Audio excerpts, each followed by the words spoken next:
ये मतलब शिष्य बनने के लिए सबकी फीस यहाँ नक्की हो चुकी है कि जो जैसा जितना नाम उसका शुल्क होता है। अच्छा। जबकि हकीकत ये होती है शिष्य बनने के लिए उसकी लायकात चाहिए, उसके भाव। नमस्कार, मेरा नाम है धीरेन्द्र और लगातार साधु संत महात्मा तपस्वी अघोरी अवगढ़ नाथ संप्रदाय के जो लोग होते हैं उनकी वीडियो लगातार लेके आता रहता हूँ। और अभी मैं मौजूद हूँ बंगाल के तारापीठ में। महाराज जी को शायद आप जानते होंगे, इनका नाम है आदेशनाथ अघोरी और ये फेसबुक पर काफ़ी चर्चित हैं और काफ़ी बड़े लेवल पर ये अपनी क्रियाएं करते हैं और बहुत सारी ऐसी जगह हैं जहाँ इन्होंने क्रियाएं की हैं। तो अभी महाराज जी से जानते हैं, जो तारापीठ में बहुत सारे ऐसे अघोरी हैं, एक अघोर पंथ के नाम पर काले वस्त्र पहनकर, काला चोला पहनकर लोगों के साथ ठगी भी करते हैं। बहुत सारे ऐसे तांत्रिक भी हैं, अघोरी भी हैं। तो उनके बारे में महाराज जी से बात करेंगे। महाराज जी जय महाकाल। जय महाकाल। महाराज, जो तारापीठ में इस टाइम पे जो चल रहा है अघोर पंथ के नाम पे, आप क्या कहना चाहेंगे उसको? देखो, तारापीठ में अभी जो चल रहा है वैसे हर स्थान पे होता ही है। यहाँ एक सिद्ध शमशान है। हाँ। तारापीठ चार महाशमशानों में से एक महाशमशान है। यहाँ साधक, अघोरी, तांत्रिक सभी अपने ये कौशिकी अमावस्या को साधना के लिए आते हैं। ये खास एक पर्व होता है साधना का, वहाँ आते हैं। पर कुछ चोलाधारी भी लोग हैं जो चोला धारण करते हैं और जो लोग आते हैं उनको दान दक्षिणा के नाम पे या समस्या दूर करने के नाम पे उनसे पैसे लेते हैं। मतलब एक तरह की दुकान खोल के बैठे हैं, जबकि ये काम उनका साधना का है। यहाँ आके महाशमशान उनको साधना करना चाहिए।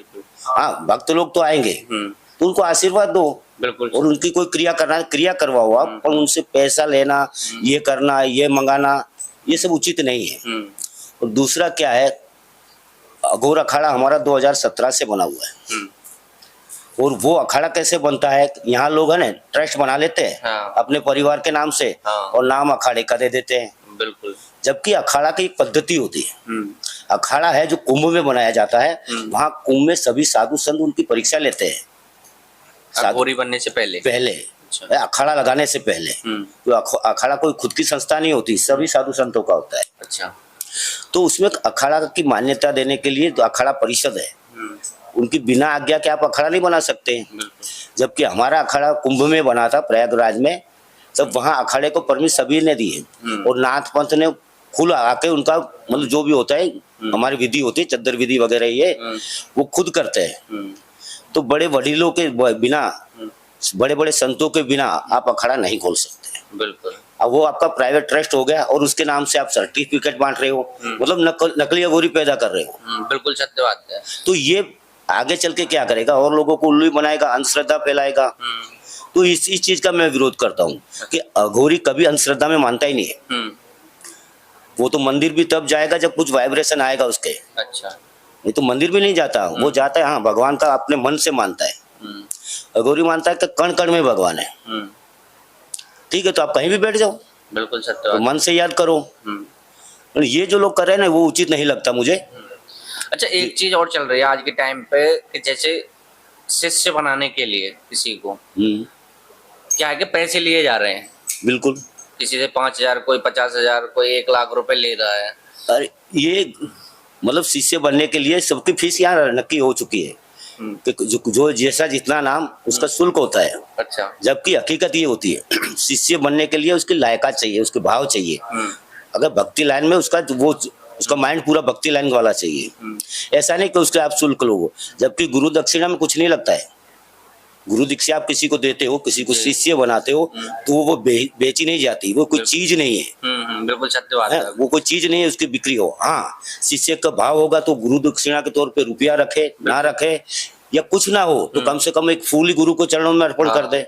वो तो शिष्य के ऊपर है, कुछ भी दे सकता है। वो कुछ भी दे सकता है, लेकिन गुरु का ये नहीं है कि खुद से मांगे भाई मुझे ये दो। नहीं यार, मैंने देखा है कई लोगों को, किसकी फीस 51,000 है, किसकी 1,00,000 है। हाँ बिल्कुल सत्य बात है। तो ये उचित नहीं है, कई इंटरव्यू ये उचित है ही नहीं, किसी भी पंथ में उचित नहीं है। 21,000 से स्टार्ट होता है। 21,000। बहुत सारे लोग हैं 1-1 लाख रुपए ले रहे हैं कि मैंने अब शिष्य बन जाओ। अरे आजकल तो मुझे भी जो को बोलते हैं ना लोग कि गुरुजी मुझे आपका शिष्य बनना है। मैंने बोला आओ मिलो, पहले एक दूसरे को जान ले। बिल्कुल सत्य बात है। उसके बाद में आपको दीक्षा लेनी है ले लो। फिर बोलते हैं गुरुजी आपकी फीस कितनी है। तो कहीं न कहीं तो उसको फीस का किसी ने बताया होगा, किसी ना किसी ने बोला होगा, होगा, उससे ऐसा कितनी हो फीस सकता है, लगे। कई जगह जाते हैं तो लोग। मैं सीधा बोलता हूँ तेरा भाव ही तेरा फीस है।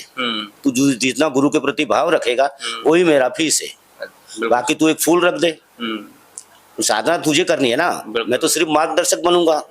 बिल्कुल सत्य बात है। अच्छा, ये तो हो गया अभी तारापीठ के बारे में, और तारापीठ ने सभी अघोरियों के बारे में हो गया जो गलत भ्रांतियां फैला रहे हैं। अघोरी देखो यहाँ ना, अघोरी है ही नहीं, 2-3 अघोरी है अच्छा। तारापीठ में, बाकी सब चोलाधारी है। मतलब एक तरह से मतलब इसके रूप में अघोर के चक्कर में पैसा कमा रहे हैं, पैसा कमा रहे हैं, बिजनेस बना लिया है बिजनेस अघोर को बना एक तरह से। बट है ये कि ये एक साधना है, साधना में लीन होना, ये सब ये चीजें। खास पर्व होता है साधना का। कौशिकी अमावस्या खास पर्व होता है साधना के लिए, गुप्त साधनाओं के लिए। और आप मेला लगा रहे हो, तो साधना करो ना आप। हाँ, किसी को आशीर्वाद देना है तो दो, मगर उसके बदले में कुछ चाहो मत, कुछ लो मत। बिल्कुल बिल्कुल। अच्छा, एक चीज और पूछना चाहूंगा महाराज, बहुत सारे लोगों ने, मैंने जब पूछा है तो ये बोलते हैं कि अघोर पंथ में आके जो जलती हुई चिता में से मांस खाने वाला है, ये प्रक्रिया क्या सत्य है या झूठ है? नहीं देखो, ये है ना एक तरह का पाखंड है। अच्छा। ये पाखंड है, मतलब मल मूत्र ये खाना, ये दिखाना, मतलब जब आप साधना काल में अकेले होते हो तो उसका ये मतलब है कि जो शमशान में अवेलेबल हो वो आप खा सकते हो, चाहे हड्डी मिल जाए या खाना मिल जाए या फल फ्रूट मिल जाए, वो एकांत का है। पर ऐसा जरूरी नहीं कि सबके सामने ये खाना, इंसान का मांस मटन खाना, ये सब दिखावा है। इसको खा के क्या करोगे आप? सबसे गंदे में गंदा मटन है तो इंसान का है। बिल्कुल सत्य बात है। हाँ, तो उसको आप खा रहे हो तो आप खुद भ्रष्ट हो रहे हो। और ये एक साधना का दौर होता है, जब जो हाथ में आए वो खा लो आप, तो उसमें मांस मटन नहीं आता, ये सब मदिरा वगैरह ये नहीं आता है। बिल्कुल ठीक है महाराज, ये चीज हो गई। और एक चीज और पूछना चाहूंगा, आपको कितना समय हो गया अघोर पंथ में आए हुए? अघोर दीक्षा लिए हुए 32 साल हो गए। 32 साल हो गए। उससे पहले आपके मन में ऐसा क्या विचार आया कि मैं अघोर पंथ में जाऊं महाराज? नहीं, ऐसा कोई विचार था ही नहीं। फिर कैसे आ गया आप अघोर? कुछ घटनाएं ऐसी घटित हो जाती है तो अचानक दिमाग डाइवर्ट हो जाता है। बाकी मैं एडवोकेट हूँ। अच्छा। हाँ, मैं क्यों, मैं तो चाहता ही नहीं कि मैं साधु बनूं। ठीक है, और कुछ ऐसा जीवन में घटनाएं ऐसी घट गई कि दिमाग पूरा शून्य हो गया और 6 महीने तक पागलों की तरह घूमता रहा। फिर किसी ने इलाज बताया उसका कि देखो जिसके लिए आप कर रहे हो वो तो अभी इस दुनिया में है नहीं, मगर उसकी आत्मा को अगर आप पा सकते हो तो किसी साधु संत आपको वो मिलवा सकता है। तो उसकी आत्मा को पाने के लिए हम इस लाइन में आए। फिर धीरे धीरे हम भी काफी ठगी का शिकार हुए उस टाइम भी। अच्छा। तो लोगों ने पूजा पाठ के नाम पे ये ले लिया, ये ले लिया। लास्ट में जब हमारे कुल गुरु जी थे तो उन्होंने रास्ता बताया कि तुम पहले शमशान में जाओ बिना मंत्र के। तो 1 हफ्ता तक हम शमशान में गए। शुरुआत में सबको डर लगता है, तो 2-3 दिन डर लगा, बैठे हम।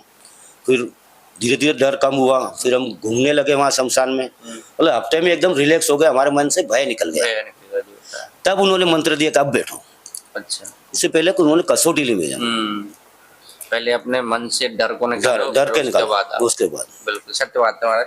और ये लोग है ना जो बोलते जो भी ये तांत्रिक है, अघोरी क्या बोलते हैं, हम भूमि बंधन करेंगे, घेरा लगाएंगे। अगर आप घेरा लगाओगे तो अपनी सुरक्षा हो जाएगी ना। सत्य बात है। तो वो आत्मा कहाँ से आएगी सामने? आप शमशान में बैठ रहे हो किसके लिए? कोई आए सामने, उससे वार्तालाप करो आप। जब आप भूमि बंधन कर दोगे तो आप तो सुरक्षित हो, फिर वो आ ही नहीं पाएगा आपके पास। बिल्कुल है तो कैसे बातचीत होगा? और आप उसी को मिलने तो वहां पहुंचे हो। बिल्कुल सत्य बात है महाराज। बहुत बहुत धन्यवाद महाराज कीमती समय देने के लिए। तो महाराज जी ने बहुत अच्छी बातें बताई। आपको कौन सी बात अच्छी लगी है, कहाँ पे आपको कैसा लगा है, वो हमें कमेंट करके बताएं और वीडियो को ज्यादा से ज्यादा शेयर कर दें ताकि सभी लोगों तक पहुंच सके। ऐसी वीडियो लगातार लेके आता रहूंगा। जब तक के लिए जय श्री कृष्णा, राधे राधे।